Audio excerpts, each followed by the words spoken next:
ആകാശവാണി.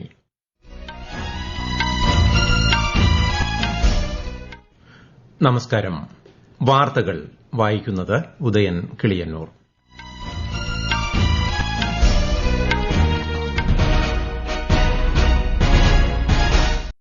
പ്രധാന വാർത്തകൾ. യുവജന ശാക്തീകരണത്തിൽ ശ്രദ്ധ കേന്ദ്രീകരിച്ചാണ് രാജ്യത്ത് പുതിയ നയങ്ങൾ രൂപീകരിക്കുന്നതെന്ന് പ്രധാനമന്ത്രി നരേന്ദ്രമോദി. മാനവരാശിയുടെ ഏറ്റവും വലിയ ശത്രുവായ ഭീകരവാദത്തിനെതിരെ ഒന്നിച്ചു പോരാടണമെന്ന് കേന്ദ്ര ആഭ്യന്തരമന്ത്രി അമിത്ഷാ. H-1B വിസയുള്ള ഇന്ത്യൻ പൌരന്മാർ നേരിടുന്ന തടസ്സങ്ങൾ പരിഹരിക്കാൻ ഇന്ത്യ അമേരിക്കയുമായി ആശയവിനിമയം നടത്തിവരികയാണെന്ന് വിദേശകാര്യ മന്ത്രാലയം. കേരളത്തിൽ കോർപ്പറേഷൻ, മുനിസിപ്പാലിറ്റി അധ്യക്ഷ, ഉപാധ്യക്ഷ സ്ഥാനങ്ങളിലേക്കുള്ള തെരഞ്ഞെടുപ്പ് പൂർത്തിയായി. ഗ്രാമ, ബ്ലോക്ക്, ജില്ലാ പഞ്ചായത്ത് പ്രസിഡന്റ് തെരഞ്ഞെടുപ്പ് നാളെ. ശ്രീലങ്കയ്ക്കെതിരായ വനിതാ T20യിൽ ടോസ് നേടിയ ഇന്ത്യ ഫീൽഡിംഗ് തെരഞ്ഞെടുത്തു. വാർത്തകൾ വിശദമായി. കുട്ടികളുടെ പ്രതിഭ രാജ്യത്തിന്റെ പുരോഗതിക്ക് അടിത്തറയേകുമെന്ന് രാഷ്ട്രപതി ദ്രൌപദി മുർമു. പ്രധാനമന്ത്രി രാഷ്ട്രീയ ബാൽ പുരസ്കാരങ്ങൾ ന്യൂഡൽഹിയിൽ സമ്മാനിക്കുകയായിരുന്നു രാഷ്ട്രപതി. 20 കുട്ടികളെയാണ് ഈ വർഷം പുരസ്കാരത്തിനായി തെരഞ്ഞെടുത്തത്. കേരളത്തിൽ നിന്നുള്ള മുഹമ്മദ് സിദാൻ പുരസ്കാരത്തിന് അർഹനായി. ധീരത, സാമൂഹിക സേവനം, പരിസ്ഥിതി, കായികം, കല, സംസ്കാരം, ശാസ്ത്ര സാങ്കേതിക രംഗം എന്നീ മേഖലകളിൽ നേട്ടങ്ങൾ കൈവരിച്ച കുട്ടികൾക്കാണ് പുരസ്കാരം. യുവജന ശാക്തീകരണത്തിൽ ശ്രദ്ധ കേന്ദ്രീകരിച്ചാണ് രാജ്യത്ത് പുതിയ നയങ്ങൾ രൂപീകരിക്കുന്നതെന്ന് പ്രധാനമന്ത്രി നരേന്ദ്രമോദി. മേര യുവ ഭാരത് സംരംഭത്തിന് കീഴിൽ യുവാക്കളെ അണിനിരത്തുന്നതിനും നേതൃത്വപരമായ കഴിവുകൾ വികസിപ്പിക്കുന്നതിനുമുള്ള സർക്കാർ ശ്രമങ്ങൾ നടക്കുന്നുണ്ടെന്ന് അദ്ദേഹം പറഞ്ഞു. ന്യൂഡൽഹിയിലെ ഭാരത് മണ്ഡപത്തിൽ നടന്ന ബീർബാൽ ദിവസ് പരിപാടിയെ അഭിസംബോധന ചെയ്യുകയായിരുന്നു പ്രധാനമന്ത്രി. आज युवाओं के सशक्तिकरण को ध्यान में रखकर नई पॉलिसी बनाई जा रही है. युवाओं को राष्ट्र निर्माण के केंद्र में रखा गया है. स्पेस इकोनॉमी को आगे बढ़ाना, खेलों को प्रोत्साहित करना, फिनटेक और मैन्युफैक्चरिंग सेक्टर को विस्तार देना, इस तरह के हर प्रयास के केंद्र में मेरे युवा साथी ही है. हर सेक्टर में युवाओं के लिए नए अवसर खुल रहे हैं. ചടങ്ങിൽ രാഷ്ട്രീയ ബാല പുരസ്കാരത്തിന് അർഹരായ കുട്ടികളുമായി ശ്രീ മോദി സംവദിച്ചു. 5ാമത് ചീഫ് സെക്രട്ടറിമാരുടെ ത്രിദിന ദേശീയ സമ്മേളനം ഇന്ന് ന്യൂഡൽഹിയിൽ ആരംഭിച്ചു. നാളെയും മറ്റന്നാളും പ്രധാനമന്ത്രി നരേന്ദ്രമോദി സമ്മേളനത്തിന് അധ്യക്ഷത വഹിക്കും.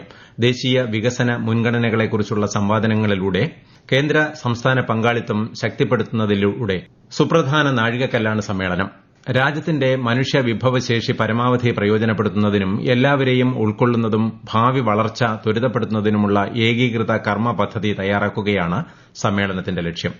H-1B വിസയുള്ള ഇന്ത്യൻ പൌരന്മാർ നേരിടുന്ന തടസ്സങ്ങൾ പരിഹരിക്കാൻ ഇന്ത്യ അമേരിക്കയുമായി സജീവമായി ആശയവിനിമയം നടത്തിവരികയാണെന്ന് വിദേശകാര്യ മന്ത്രാലയ വക്താവ് രൺധീർ ജയ്സ്വാൾ. ബുദ്ധിമുട്ടുകൾ നേരിടുന്ന ഇന്ത്യൻ പൌരന്മാരിൽ നിന്ന് സർക്കാരിന് നിരവധി പരാതികൾ ലഭിച്ചിട്ടുണ്ടെന്ന് ന്യൂഡൽഹിയിൽ മാധ്യമങ്ങളോട് സംസാരിക്കവെ അദ്ദേഹം പറഞ്ഞു. ന്യൂഡൽഹിയിലെയും വാഷിംഗ്ടൺ ഡിസിയിലെയും US അധികൃതരുമായി ഇന്ത്യ ഈ ആശങ്കകൾ പങ്കുവച്ചിട്ടുണ്ടെന്നും അദ്ദേഹം വ്യക്തമാക്കി.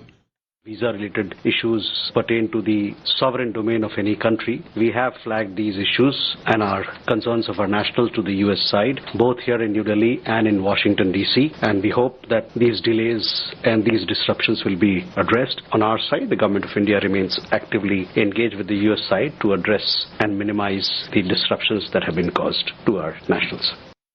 ബംഗ്ലാദേശിലെ ന്യൂനപക്ഷങ്ങൾക്കെതിരെയുള്ള അക്രമങ്ങളിൽ കടുത്ത ആശങ്ക രേഖപ്പെടുത്തിയ ജയ്സ്വാൾ ബംഗ്ലാദേശിലെ മൈമൻ സിംഗ് നഗരത്തിൽ ഹിന്ദു യുവാവ് കൊല്ലപ്പെട്ട സംഭവത്തെ അപലപിച്ചു. കുറ്റവാളികളെ നിയമത്തിനു മുന്നിൽ കൊണ്ടുവരണമെന്നും അദ്ദേഹം ആവശ്യപ്പെട്ടു.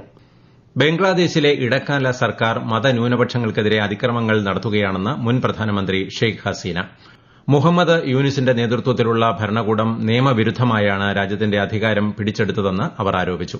കഴിഞ്ഞയാഴ്ച ബംഗ്ലാദേശിൽ ഹിന്ദു യുവാവിനെ ആൾക്കൂട്ടം മർദ്ദിച്ച് കൊലപ്പെടുത്തിയതിനെ തുടർന്ന് രാജ്യത്തെ അന്തരീക്ഷം പ്രക്ഷുബ്ധമായിരിക്കുന്ന സാഹചര്യത്തിലാണ് ഷെയ്ഖ് ഹസീനയുടെ പ്രതികരണം. നാഷണൽ ഇൻവെസ്റ്റിഗേഷൻ ഏജൻസി ന്യൂഡൽഹിയിൽ സംഘടിപ്പിച്ച ഭീകരവിരുദ്ധ സമ്മേളനം കേന്ദ്ര ആഭ്യന്തരമന്ത്രി അമിത്ഷാ ഉദ്ഘാടനം ചെയ്തു. ഭീകരവിരുദ്ധ പ്രവർത്തനങ്ങളിലെ മാതൃകാപരമായ സേവനത്തിനും സംഭാവനകൾക്കും 9 NIA ഉദ്യോഗസ്ഥർക്ക് അദ്ദേഹം സേവാ പദക്കും വീരതാ പദക്കും നൽകി ആദരിച്ചു. ഭീകരവാദം മാനവരാശിയുടെ ഏറ്റവും വലിയ ശത്രുവാണെന്നും അതിനെതിരെ എല്ലാവരും ഒന്നിച്ച് പോരാടണമെന്നും സാമൂഹിക മാധ്യമ കുറിപ്പിലൂടെ അദ്ദേഹം വ്യക്തമാക്കി. ഈ സമ്മേളനം ഭീകരവാദം അവസാനിപ്പിക്കുന്നതിനുള്ള ഏറ്റവും ഫലപ്രദമായ പ്രവർത്തന പദ്ധതി രൂപീകരിക്കുന്നതിന് എല്ലാ ഏജൻസികളുടെയും തന്ത്രങ്ങൾ ഏകോപിപ്പിക്കുന്നുവെന്നും അദ്ദേഹം കൂട്ടിച്ചേർത്തു. രാഷ്ട്രപതി ദ്രൌപതി മുർമു നാളെ മുതൽ ഗോവ, കർണാടക, ഝാർഖണ്ഡ് എന്നീ സംസ്ഥാനങ്ങളിൽ 4 ദിവസത്തെ സന്ദർശനം നടത്തും. നാളെ വൈകുന്നേരം രാഷ്ട്രപതി ഗോവയിലേക്ക് തിരിക്കും. ഈ മാസം 28-ന് കർണാടകത്തിലെ കാർവാർ തുറമുഖത്തുനിന്ന് സമുദ്രത്തിനടിയിലൂടെയുള്ള അന്തർവാഹിനി യാത്രയിൽ രാഷ്ട്രപതി പങ്കെടുക്കും. അടുത്ത ദിവസം ഝാർഖണ്ഡിലെ ജംഷഡ്പൂരിൽ നടക്കുന്ന ഓൽചിക്കി ലിപിയുടെ ശതാബ്ദി ആഘോഷങ്ങളിൽ മുഖ്യാതിഥിയാകും. അതേ ദിവസം തന്നെ NIT ജംഷഡ്പൂരിന്റെ 15ാമത് ബിരുദദാന ചടങ്ങിനെ രാഷ്ട്രപതി അഭിസംബോധന ചെയ്യും. ഈ മാസം 30-ന് ഝാർഖണ്ഡിലെ ഗുംലയിൽ നടക്കുന്ന അന്തർ സംസ്ഥാന ജനസാംസ്കാരിക സമാഗമ സമാരോഹ് കാർത്തിക് ജാത്രയിൽ രാഷ്ട്രപതി സംസാരിക്കും. ഈ വാർത്തകൾ ആകാശവാണിയിൽ നിന്ന്. ആകാശവാണി വാർത്തകളും വാർത്താ അധിഷ്ഠിത പരിപാടികളും All India Radio News Thiruvananthapuram YouTube ചാനലിലും @All India Radio News Thiruvananthapuram Facebook പേജിലും AIR ന്യൂസ് _തിരുവനന്തപുരം ഇൻസ്റ്റഗ്രാം അക്കൌണ്ടിലും @AIR ന്യൂസ് _TVM X ഹാൻഡിലും ലഭ്യമാണ്. പ്രധാനമന്ത്രി നരേന്ദ്രമോദി ആകാശവാണിയിലൂടെ ജനങ്ങളുമായി ആശയങ്ങൾ പങ്കുവയ്ക്കുന്ന പ്രതിമാസ പ്രഭാഷണ പരിപാടി മൻ കി ബാത് ഈ മാസം 28-ന് രാവിലെ 11-ന്. പരിപാടിയുടെ 129ാം പതിപ്പാണിത്. മൻ കി ബാത്തിലേക്കുള്ള ആശയങ്ങളും അഭിപ്രായങ്ങളും MyGov, നമോ ആപ്പ് എന്നിവയിലൂടെയോ 1800-11-7800 എന്ന ടോൾ ഫ്രീ നമ്പറിലോ ഇന്നുവരെ അറിയിക്കാം. കേരളത്തിൽ കോർപ്പറേഷൻ മേയർ, ഡെപ്യൂട്ടി മേയർ തെരഞ്ഞെടുപ്പ് പൂർത്തിയായി. ഗ്രാമ, ബ്ലോക്ക്, ജില്ലാ പഞ്ചായത്ത് പ്രസിഡന്റ് തെരഞ്ഞെടുപ്പ് നാളെയാണ്. തിരുവനന്തപുരത്ത് BJPയുടെ VV രാജേഷും കൊച്ചിയിൽ VK മിനിമോളും മേയർ സ്ഥാനത്തേക്ക് തെരഞ്ഞെടുക്കപ്പെട്ടു. തിരുവനന്തപുരം കോർപ്പറേഷൻ ഡെപ്യൂട്ടി മേയറായി ആശാനാഥ് സത്യപ്രതിജ്ഞ ചെയ്തു. തൃശൂർ കോർപ്പറേഷൻ മേയറായി കോൺഗ്രസിന്റെ നിജി ജസ്റ്റിനും കണ്ണൂർ കോർപ്പറേഷനിൽ മേയറായി P ഇന്ദിരയും കൊല്ലത്ത് AK ഹഫീസും മേയറായി ചുമതലയേറ്റു. കോഴിക്കോട് കോർപ്പറേഷനിൽ മേയറായി O സദാശിവനും ഡെപ്യൂട്ടി മേയറായി S ജയശ്രീയും ചുമതലയേറ്റു. മുനിസിപ്പാലിറ്റികളിലേക്കുള്ള അധ്യക്ഷ, ഉപാധ്യക്ഷ തെരഞ്ഞെടുപ്പും ഇന്ന് നടന്നു. പാലാ നഗരസഭയുടെ ചെയർപേഴ്സണായി ദിയ പുളിക്കക്കണ്ടം ചുമതലയേറ്റു. UDF സ്ഥാനാർത്ഥിയായ ദിയ 14 വോട്ടുകളാണ് നേടിയത്. രാജ്യത്തെ ഏറ്റവും പ്രായം കുറഞ്ഞ നഗരസഭാ അധ്യക്ഷരിൽ ഒരാളാണ് ദിയ. കൽപ്പറ്റയിൽ P വിശ്വനാഥൻ 17 വോട്ട് നേടി ചെയർപേഴ്സണായി. പണിയ വിഭാഗത്തിൽ നിന്നുള്ള ആദ്യ ചെയർപേഴ്സണാണ് അദ്ദേഹം. മലപ്പുറം നഗരസഭാ ചെയർപേഴ്സണായി റിനിഷ റഫീഖും കട്ടപ്പന നഗരസഭാ അധ്യക്ഷയായി ജോയി വെട്ടിക്കുഴിയും തെരഞ്ഞെടുക്കപ്പെട്ടു. സ്ഥാനാർത്ഥികളുടെ നിര്യാണത്തെ തുടർന്ന് വോട്ടെടുപ്പ് മാറ്റിവെച്ച 3 തദ്ദേശ വാർഡുകളിലെ തെരഞ്ഞെടുപ്പിന് നാമനിർദ്ദേശ പത്രികകളുടെ സൂക്ഷ്മ പരിശോധന ഇന്ന് നടന്നു. മലപ്പുറം, പായിപ്പാടം, എറണാകുളം, ഓണക്കൂർ, തിരുവനന്തപുരം കോർപ്പറേഷനിലെ വിഴിഞ്ഞം എന്നീ വാർഡുകളിലാണ് തെരഞ്ഞെടുപ്പ്. ജനുവരി 12-നാണ് വോട്ടെടുപ്പ്. 13-ന് വോട്ടെണ്ണും. റെയിൽവേ യാത്രാ നിരക്ക് ഘടന പരിഷ്കരിച്ചു. പുതിയ നിരക്കുകൾ ഇന്നു മുതൽ പ്രാബല്യത്തിൽ വന്നു. യാത്രക്കാർക്ക് താങ്ങാവുന്നതും റെയിൽവേ പ്രവർത്തനങ്ങളുടെ സുസ്ഥിരത നിലനിർത്തുന്നതിനും ലക്ഷ്യമിട്ടുള്ള നിരക്ക് വർധനയാണ് വരുത്തിയതെന്ന് റെയിൽവേ അറിയിച്ചു. സബർബൻ സർവീസുകൾക്കും സബർബൻ, നോൺ സബർബൻ റൂട്ടുകൾ ഉൾപ്പെടെയുള്ള സീസൺ ടിക്കറ്റുകൾക്കും നിരക്കിൽ മാറ്റമില്ല. ശ്രീലങ്കയ്ക്കെതിരായ വനിതാ T20 പരമ്പരയിലെ 3ാം മത്സരത്തിൽ ടോസ് നേടിയ ഇന്ത്യ ഫീൽഡിംഗ് തെരഞ്ഞെടുത്തു. ഒടുവിൽ വിവരം ലഭിക്കുമ്പോൾ ശ്രീലങ്ക 7 ഓവറിൽ 3 വിക്കറ്റിന് 34 റൺസ് എടുത്തിട്ടുണ്ട്. തിരുവനന്തപുരം കാര്യവട്ടം ഗ്രീൻഫീൽഡ് സ്റ്റേഡിയത്തിലാണ് മത്സരം. കേരളത്തിൽ തീവ്ര വോട്ടർ പട്ടിക പരിഷ്കരണത്തിന്റെ ഭാഗമായി പ്രസിദ്ധീകരിച്ച കരട് വോട്ടർ പട്ടികയിന്മേലുള്ള പരാതികളും അവകാശവാദങ്ങളും ജനുവരി 22 വരെ സമർപ്പിക്കാം. voters.eci.gov.in, ceo.kerala.gov.in എന്നീ വെബ്സൈറ്റുകളിൽ കരട് പട്ടിക ലഭ്യമാണ്. കരട് പട്ടികയിൽ ഉൾപ്പെടാത്ത ASD പട്ടികയിലുള്ളവരും വോട്ടർ പട്ടികയിൽ ഉൾപ്പെടുത്താനായി അപേക്ഷയും സത്യവാങ്മൂലവും നൽകണം.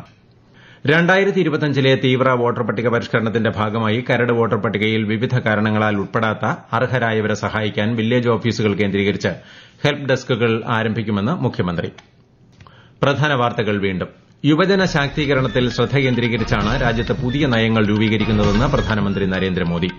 മാനവരാശിയുടെ ഏറ്റവും വലിയ ശത്രുവായ ഭീകരവാദത്തിനെതിരെ ഒന്നിച്ചു പോരാടണമെന്ന് കേന്ദ്ര ആഭ്യന്തരമന്ത്രി അമിത്ഷാ. H1B വിസയുള്ള ഇന്ത്യൻ പൌരന്മാർ നേരിടുന്ന തടസ്സങ്ങൾ പരിഹരിക്കാൻ ഇന്ത്യ അമേരിക്കയുമായി ആശയവിനിമയം നടത്തിവരികയാണെന്ന് വിദേശകാര്യ മന്ത്രാലയം. കേരളത്തിൽ കോർപ്പറേഷൻ, മുനിസിപ്പാലിറ്റി അധ്യക്ഷ, ഉപാധ്യക്ഷ സ്ഥാനങ്ങളിലേക്കുള്ള തെരഞ്ഞെടുപ്പ് പൂർത്തിയായി. ഗ്രാമ, ബ്ലോക്ക്, ജില്ലാ പഞ്ചായത്ത് പ്രസിഡന്റ് തെരഞ്ഞെടുപ്പ് നാളെ. ശ്രീലങ്കയ്ക്കെതിരായ വനിതാ T20യിൽ ടോസ് നേടിയ ഇന്ത്യ ഫീൽഡിംഗ് തെരഞ്ഞെടുത്തു. വാർത്തകൾ കഴിഞ്ഞു. അടുത്ത വാർത്താ പ്രക്ഷേപണം രാത്രി 8:35-ന്.